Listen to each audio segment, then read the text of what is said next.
The Icons of Real Estate Podcast.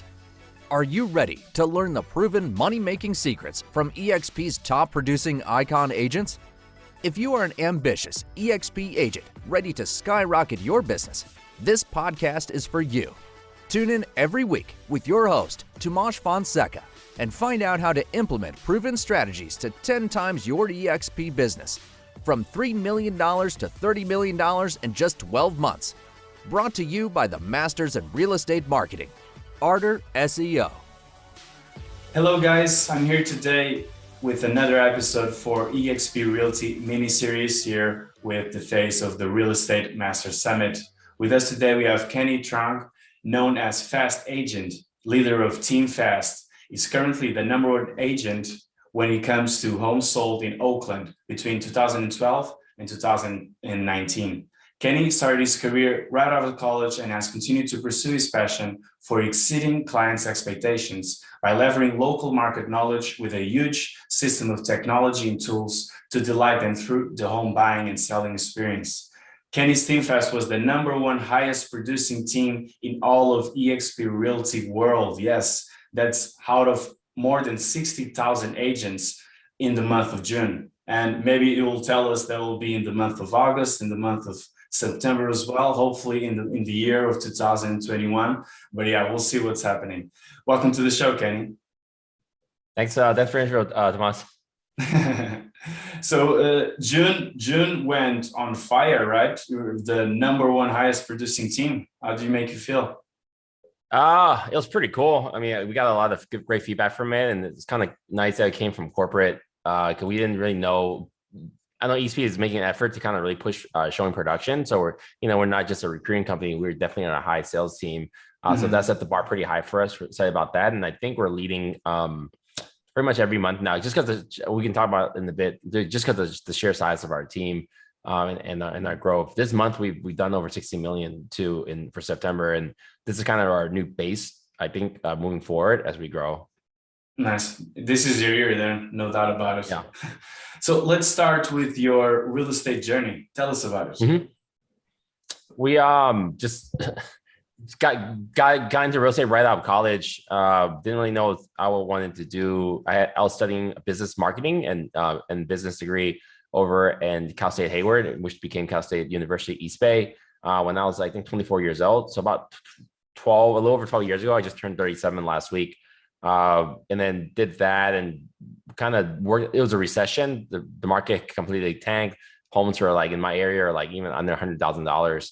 So I worked a lot of kind of random gigs and jobs I could find off Craigslist. And one of them just somehow got me in front of a lot of real estate agents. And I eventually quickly became a real estate assistant. That's kind of my stepping stone in real estate, was installing lots of signs in the ground and on the garages for auction.com, but also working for this real estate agent, our broker. He was selling notes and different things in the REO side, selling lot boxes and doing BPOs and just like kind of like really, really ground level work.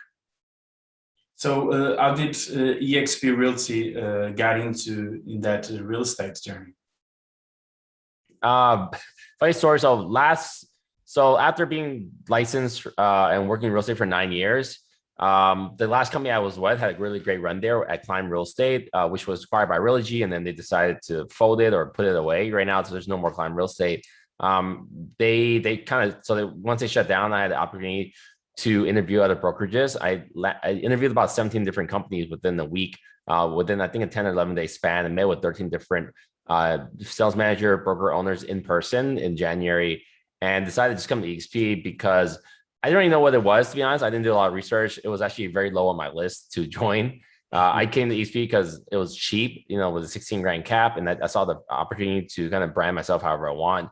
So I asked my team to entrust me to give it a shot, to come over to eXp for at least 6 months to see how it would go. Because we were also shopping, looking at like Keller Williams or Compass or Sty, but really glad we came here. And it was funny because when we moved over, we didn't have an office space because then my last company shut down. So we were working out like our old lobby or working at restaurants for a couple weeks. And when we came over, we worked at our new office for a month, and then the whole economy shut down. So, the whole shelter in place thing, COVID came. So we became a fully virtual team about a month after joining eXp.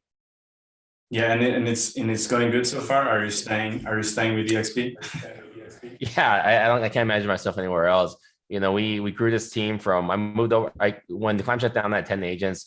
Moved over to ESP. I think my official join date was like January 23rd. I had 12 agents on my team when we first moved over. I think by July, we had maybe like 38. By June, we had like 19 agents on the team. By August, July, we had like 30, 40. We ended last year with about 80 agents on our team, like our local team, not just the ESP organization and such.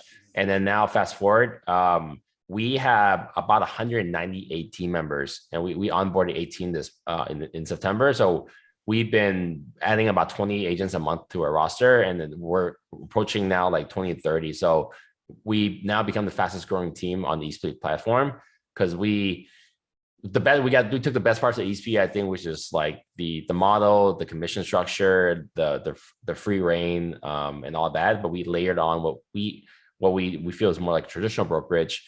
Currently we have 7 office locations, 2 retail, and we're opening up 2 more retail spaces. One actually next week in the city of Hercules, California, and then we're opening up. Got delayed. We were supposed to open up a couple months ago, but now I got pushed to April. But we're opening a retail space in Hayward. So by next April, May, we should have 14 office locations with 4 or 5 retail hubs in the Bay Area. So we took the kind of the best parts of HP, which is all the stuff that everyone gets access to, but we also layered like community and brick and mortar and local offices and tech tools and training and all that. So now I think we feel like we built not the ultimate platform, but we built something really, really cool for people to join.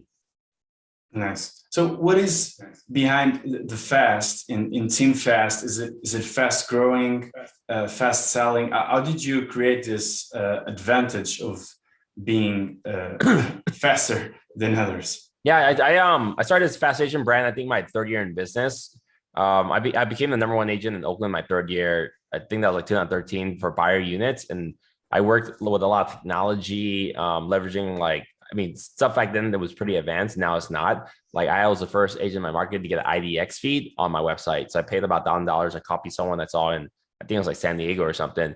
And then first to leverage like Trulia and Zillow, manually inputting those listings on. I was a Redfin partner agent and did things like record videos of every property I toured. They were empty at that time. Now it'll be a little different. But I strapped a GoPro to my chest. So I actually have hundreds of videos from 10 years ago on YouTube. So I was doing a lot of business, and I was like, and then hashtags were starting to become popular.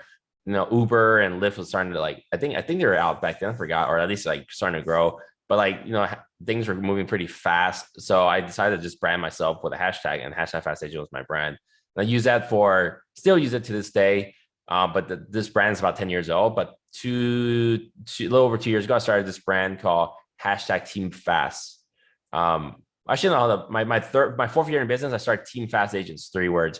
That thing didn't really stick. It had this kind of circle icon with a house on it with these lines behind it. So the house was moving fast. It looked cool at that time, but now it looks pretty tacky. But that kind of died down. I didn't have teamFAST agents more, and I joined Climb Real Estate. But a couple years ago, I started hashtag teamFAST. And when I moved over to ESP Realty last January, hashtag teamFAST was about a year old.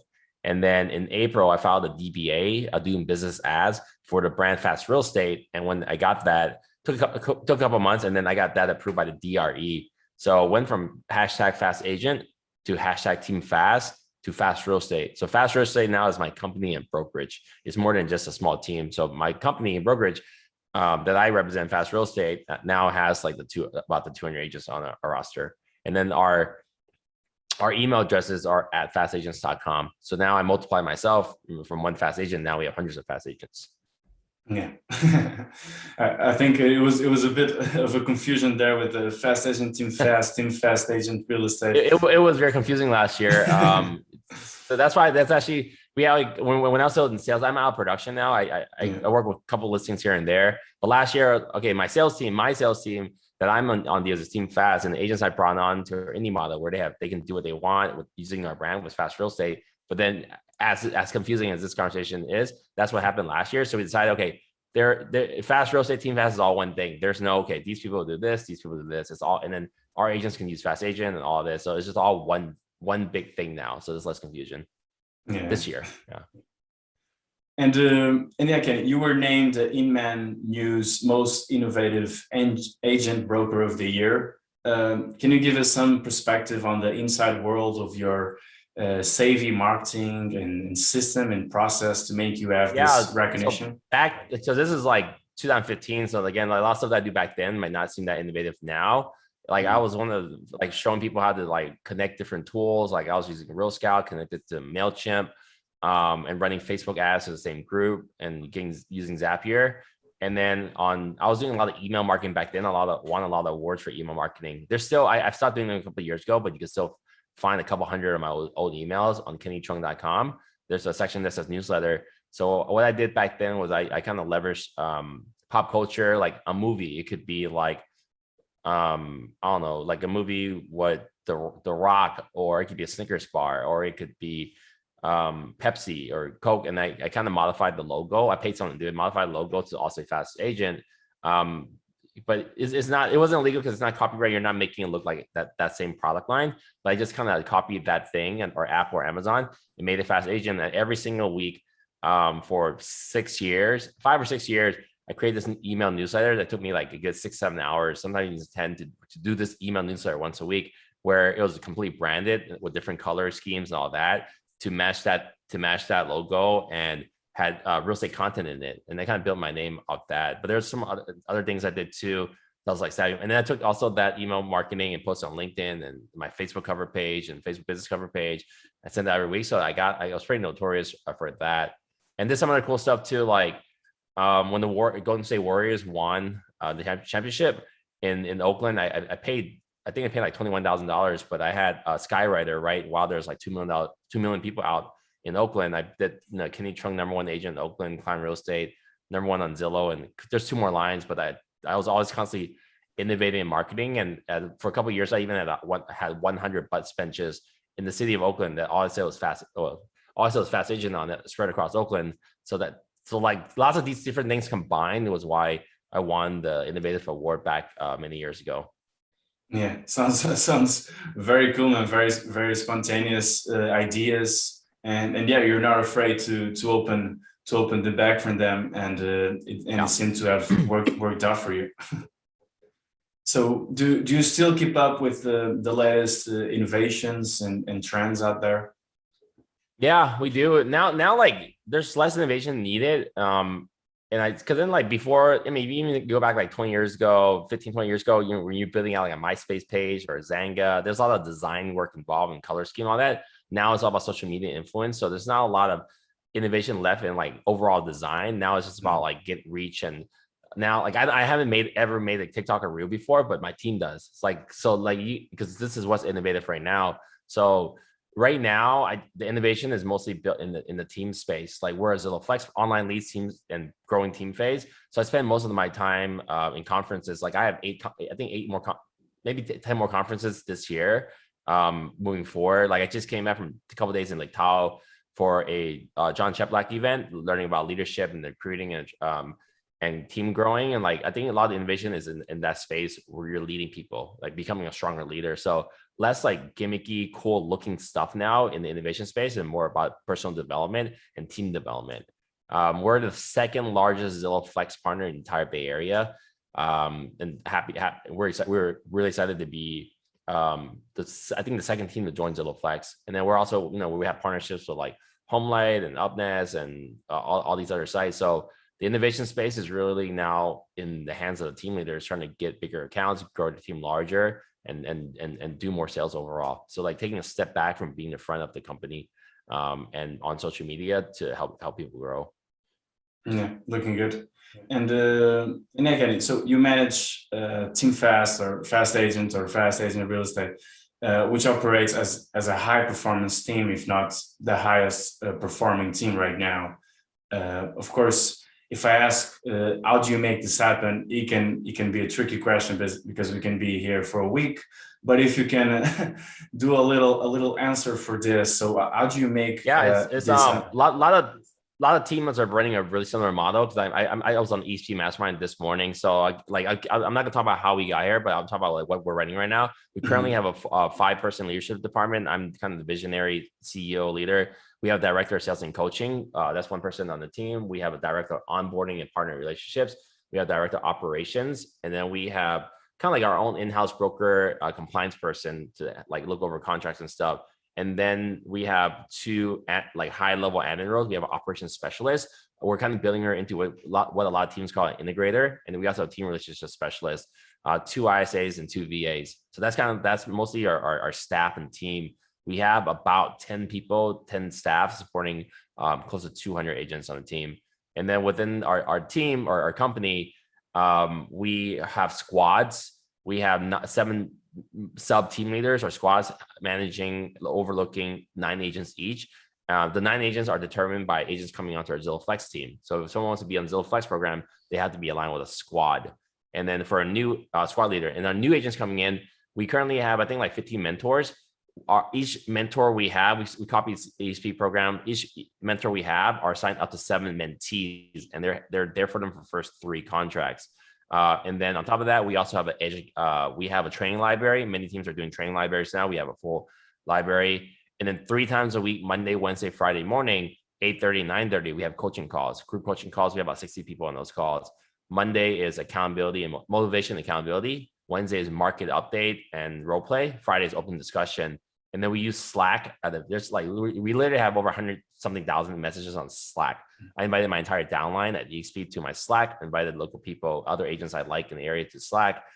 We have channels for like showing requests and market updates and marketing tools. So in general chat. So we use a lot of technology, but we do use people pretty heavily to tie it all together.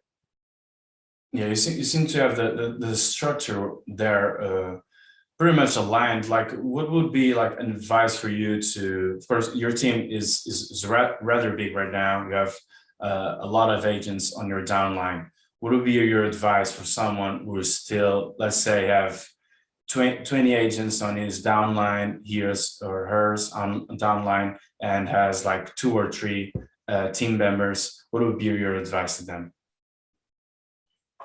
I mean, really build out these build out these processes, because you get 2 agents. I mean, depending on what it is, you're probably not as busy as you'd like to be. So block out some time each week to implement something. So I mean, I have a long list of things. I go to all these conferences and there's still, I told my sales manager, he went with me. My sales manager said, there's just way too many things we haven't not done yet. We can't just keep going to conferences for more ideas. So like, I would say build out something, get all your processes in order, get everything on spreadsheets, start building a training library, lean on your upline and lean on people that you work closely with. You know, like I just happen to be in the fast forward movement with Cal Whistle and Daniel Bear, which is also in the Jay Kenney group. So like we send a lot of our agents to the Monday calls. We have them participate in the Facebook groups. We have them go on workplace. So like just before you constantly add tons of more things to increase your business, you know, make sure you're utilizing what's in front of you. Even I'm guilty of that right now. Like I have so many things on my plate. Like I went to this great like ISA operations playbook event and learned so many things about an ISA. It's been 11 months. I still don't have, I had 2 ISAs, but not the type of ISA I want to hire. I still don't have an in-house ISA. So you gotta like just sit back sometimes and really look at your list of a to-do list and stop just going to conferences, just add 10 more things to do. Really knock out each thing and plan ahead. I think whatever your team size, whether you're 2, 20 or whatever, you know, set a couple goals for each quarter and put your full focus on accomplishing like these rocks. Like, and once you get these things, these steps are gonna, you know, take your business further. Because while you're not as busy, while you're smaller, it's probably a better time to build a really strong foundation. Because you're growing. I mean, this is my 3rd time doing a team and finally got it right. Because when you're growing too fast and things aren't, you know, you don't have a good pulse on what's going on, things can implode pretty easily. Or people say, you know, you're just growing for the sake of growing. It's a mess over here. Like, what are you doing? You're just trying to make more money or do this. So you need to have very like stable systems and the right people in place. And so can we learn from your mistakes? So you mentioned this is the 3rd time and the one that was successful. In the first 2 times, what went wrong? First time I had my team for 2 years. I just didn't get enough motivated people. We had a 6-person office and I brought that to 10. So it's a really small shop. And I just decided I need something new. Last time I built a team at my first year at Climb Real Estate. No, it was more like the team was more like many. Okay, this is where many teams fail. That team was more like a group, and I was mentoring agents. I had contracts with them. When they closed something, I got paid. I wasn't necessarily on the contracts and stuff. And then many teams right now, what I've seen fail the most is like they're offering very high splits. The split's not the issue, by the way, but they're offering very high splits on 90-10. So they're combining all the numbers from all the agents to make the team look bigger and better, which does many agents, newer agents. I mean, you could do that until it doesn't work for you. And so I'm telling you what doesn't work. You know, you're combining numbers, but your agents aren't getting a lot of value because the margins are so low. All you're doing is combining numbers and banking on that as the brand. We do X amount of deals a year, so you should hire us. That works up to a certain point. And then if you're not able to take money and put it back in the business to grow that, adding more value, adding more support, adding more admin, adding more leads, adding more systems, adding more marketing, you know, your team members might start looking around other places. And then you as the leader of your team constantly needs to be evolving and growing, because if your agents want to grow and you don't, which is fine, you could be a 50, 100 million producer and just completely crush it, but your team members might want more. And that's a struggle of the business. You can't stop people from wanting more. You know, you're supposed to grow them. And if you want to keep growing, if you want to retain, you need to keep growing or at least get more involved with your agents. So I see many even local team leaders, good friends of mine, are starting to like see breaks in their business because they're not evolving. They're hyper focused on their sales. And they're not focused on the agents, you know, because they're fine. They're doing like I'm thinking of an agent right now. She did 14 deals last year. The team leader gave her one deal, 9-10 split. It's great, but okay, the split's good. Why don't I just go solo and just pay like a cap or whatever? And then there is no value out there. It worked for many years, like 3-4 years, until it doesn't. So I think for people who want to grow their organizations, you really truly have to grow yourself and make sure you're growing your agents. It's not about just doing more deals. Many agents think you just more deals, people are happy, but people want either more time or money, and you need to be able to help them get there. But you can't really stay complacent as leader. So everyone's goals and what their task list or things they need to do to grow their company is going to be way different. But the thing is, nothing should ever be stagnant and the same all the time. Nice. That's very good advice, Kenny. And you mentioned you were part of the J Kinder group. Is that it? Yeah, we're part of the Honey Badger group. My sponsor, and so on. So I'm in all those guys. Yeah, because I guess we just had like the previous episode was with J Kinder. So very cool. Yeah, that's cool. So now, if you let us, Kenny, here go a bit nostalgic. If you could go back to the start of your career, what would you tell to your younger self? Seek out more people. I mean, realize, well, it's a little different now, but now you have podcasts and webinars and stuff. It's way easier. Before, when I first started, and so I would recommend listening to more stuff like this, but actually implement, don't just listen just to listen. But when earlier self, I did a good job of it because I've always done better, was, you know, go out and network more, go to as many local events as you can. You're on this MLS, but travel an hour to the next MLS when they're throwing networking and mixers.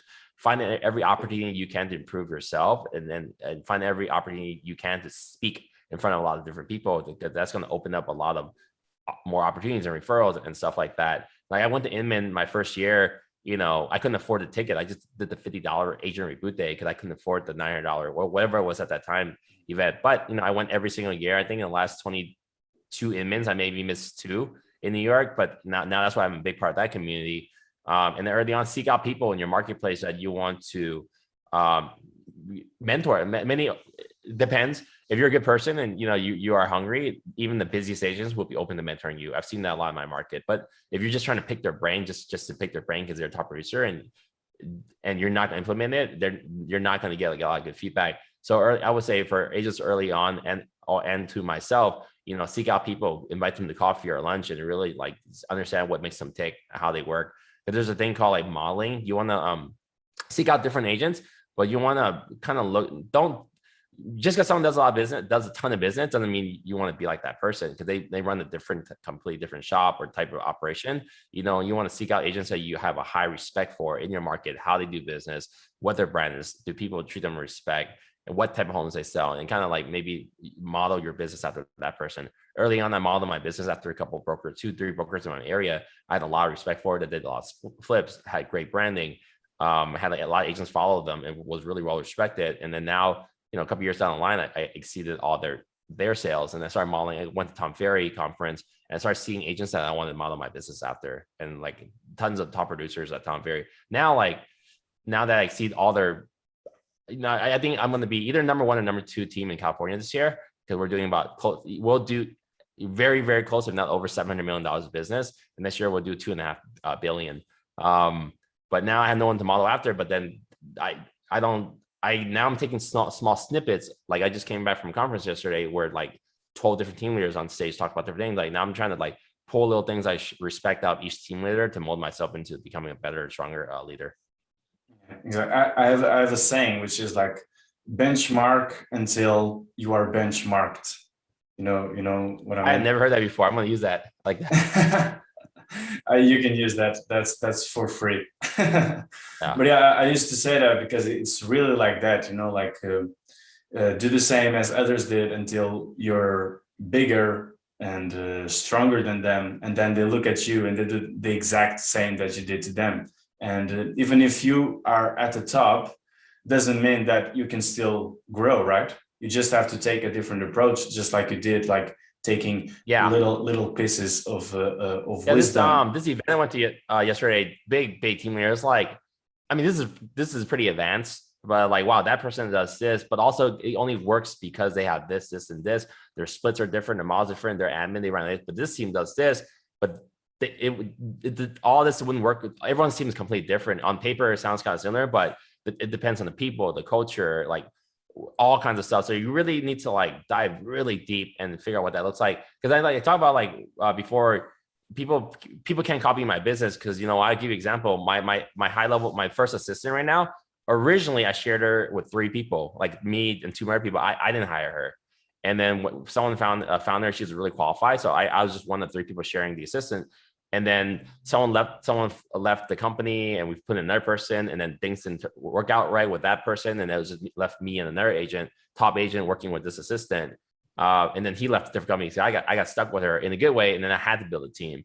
So like, and then later on, like a lot of the struggles and the failures that happened during that process was why we grew, pivot the way we did. So someone can't just come tomorrow, start up shop and copy my playbook and it works for them, because the people, it kind of evolved into this. We didn't know where we're going with this model and how, and now it's worked for us. So like, just be careful when you're watching people's stuff, like take a step back and see, not just, okay, this person is the director. We don't have a director of marketing.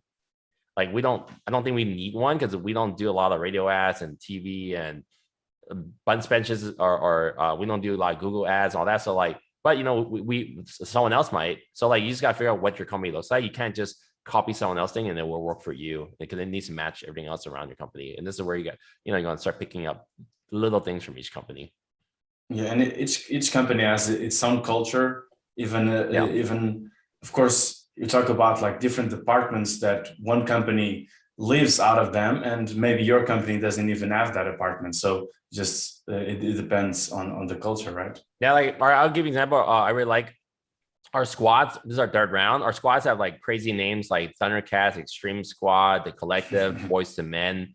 Like I don't know, like it's Omega Squad. Like right now, I'm just thinking, or Caliente Squad. So like other teams I've talked to, oh yeah, we have green team, blue team, red team, yellow team. Great. Or we have team 1, team 2. So like we built the culture with very agent centric branding, and I think a lot of this also kind of evolved from my years of email newsletter. It's more pop culture, it's more fun. So I built a culture around kind of like more fun social. So stuff we do wouldn't work for many other teams. It would just like it'll actually sound really dumb. Like, who has a team called Extreme Team on our team, or Thundercats? But it works really great for our people and what we've done. Oh, that's not dumb at all. I find it really amusing. It would be. I like the Thundercats. It would sound very odd for a more like serious team. Like, why do you have a team called Omega Team on the Kenny team. It makes no sense, but we're fast real estate, and this is what we do. Yeah, and if you show them your books, it would make even more sense, right? Yeah. So where do you go from here? What are your goals for the end of this year, the next coming year? Lot of goals. Like, I mean, we're really good at recruiting, so that's just a given. We're a couple of the things we're launching right now. We launched a partnership with a real estate school. So in the last less than 30 days, we received over 200 leads. So we're doing our first career day next week online, and then we'll do some stuff in person. So we're gonna really break into two different markets: a San Jose market and Walnut Creek, pretty in depth. So we're probably gonna expect to onboard 30, 40 agents starting next year. That's my expectations. And a lot of what I spend my time on is opening retail spaces. Right now we have in Oakland, which is our headquarters, we have a 9,000 square feet warehouse completely tricked out. We love the office space. People are in there every day. Then we have office space in Brentwood. We're opening up 2 more retail office spaces over 2,000 square feet each, brand new, being built right now in new development area in the city of Hayward and Hercules. So on a map, I last summer I said I'm going these 10 locations. I've hit 8 of them already. So we went to everywhere we said we would. So quickly, like in the East space, I have office in retail office in Oakland, Walnut Creek, Concord, Brentwood, Sacramento, and we're opening a co-working spaces in San Francisco next week. That's 6, and then Hayward and Hercules will be 8. And then now we're looking a little further out. We're looking to get office spaces in San Jose area, the Peninsula, San Mateo County area, Vacaville or Fairfield. I'm actually looking at Vacaville today, Stockton, Vallejo, and then we're expanding. Oh, we have Sacramento too. I missed on the first list, Sacramento. And then we're looking to expanding to like Tahoe and LA next year. So that'll actually put us on 15 locations. So we're looking at 15 office locations, all in Northern California except LA by probably Q2 next year. And then from there on, like we're talking to people in like areas like Atlanta and Vegas and so on. So we want to bring this fast real estate brand. Also, last year we did the fast real estate brand, got the DBA, got approved by DRE. Well, a couple of weeks ago, I got the trademark approved. So no one else can use fast real estate now. And in fact, because I was worried that if I start promoting fast real estate, someone in Portland or Vegas or Minnesota, wherever can file a DBA, then I'm screwed, because then they will own that brand down there. So I had the trademark. So now I'm ready to take this fast real estate brand and bring it to bring it to any state, city or state with good people, with team leaders there that makes sense. So we're ready to expand this brand. So we're taking a big page out of the Keller Williams playbook with our expansion teams, because I think EXP has been really great. Not lazy, but it's been the most efficient way to expand your reach and without actually running an expansion team. But I want to run expansion teams and open up brick and mortar and market centers in different cities and states on the EXP platform. So now we're getting the best of both worlds, which will allow us to grow even faster. So my goal next year is to have 15 office locations up by Q2. And then from then on, start looking into other cities and states for real estate partners, like true real estate partners. We're running an actual real estate team where we have like admin and ISA teams and VAs and online leads and regular business in those areas, and really bring this brand and being the biggest. Well, we're already #1 team at EXP, but just blowing out the water. So next year we're forecasting to do probably $2.5 billion in real estate sales. What I'll probably end the year next year with easily 600 agents. The year after that, I usually don't look that far in my business. I usually have like 2-year plan, but there's nothing stopping us from the following year doing $5 billion or $6 billion in real estate in 2023. And that I don't even know. Like at that point, it's not even about making money at this point. It's just like, how can I grow? Because it's fun to grow, and where can I go? Like I would love to travel every month to a different city and state for like a week or 2, and then talk to team leaders and build something there and move on, build something there, and just like, really grow this thing out. Because I've seen that EXP is a really efficient way of growing, but many team leaders are struggling because here's a tip for the EXP people that, mostly listen to this call. You really got to focus on production, because if you're all in on recruiting, you're just going to require recruit recruiters, and recruiting by itself without production is really hard. There's some people that do it, but they've had, many years of experience, like Jay Kinner, and they crush it now. That's why they crush it in this. But many people want the results of the recruiting side without putting in any effort on the production side. So if you're going down that journey, it's really hard to come back from it. So you see a lot of EXP talking like alphas and betas at EXP with thousands downline. They only have like 5 to 10 frontline, and then now they can't get anyone to join them on their front line, because now they're just known as a recruiter. Well, how can you actually help me grow my business? Because you're just recruiting, and they've gone so far down that rabbit hole that they can't come back. So me, I personally have I think 86 frontline with 55 or 56 FLQAs. I'm top 10 in the company, top 11 or 10. Last month it was 12. But I'm focusing on production and growing out sales teams, and that's why I'm able to kind of scale this business. Well, scale this business, but leverage both to support each other. So I don't focus on one or the other. Nice, man. I love your vision, and Kenny, the world is yours to take. So I hope that you go get it.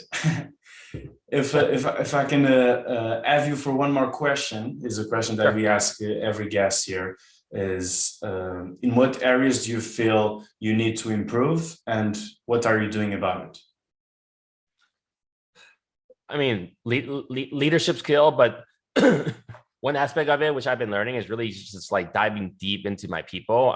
We've just been growing. Like my time is limited, to grow. I just came back from Greece for 2 weeks too, but so I'm able to run a business out of the country. But really making sure I know, like, doing my best to understand who's in my company, what some of the things are. If that's not me, making sure my leadership team or my squad leaders or people are really involved in the people's lives, not only for retention, but also like be a bigger part of them. So what I've learned over the weekend, actually, this weekend from this conference was like most of the team leaders have the same similar things they're saying about loving your people. So I need to make an effort to like dive deep into creating more stronger relationships with my agents. But it's hard when literally every day there's a new agent coming on. Like I don't know who they are, so like finding ways to make sure I know who they are. So that's going to be a nonstop goal.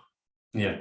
And then maybe that will be one of the secret ingredients for your upcoming growth. Who knows? Yeah. Okay, Kenny, let's finish this up. Okay, how can our audience reach you? Probably best way is Instagram. I'm on there every day, posting a lot. Kenny_fast. If you do want to email me, I'm at Kenny@fastagents.com, website KennyTruong.com, or you want to book a time on my calendar, fastafzoom.com, fastafzoom.com for a 15-minute call for whatever, and then call KennyFast.com is a 30-minute call. But I prefer Instagram. That's the best way to reach out to me.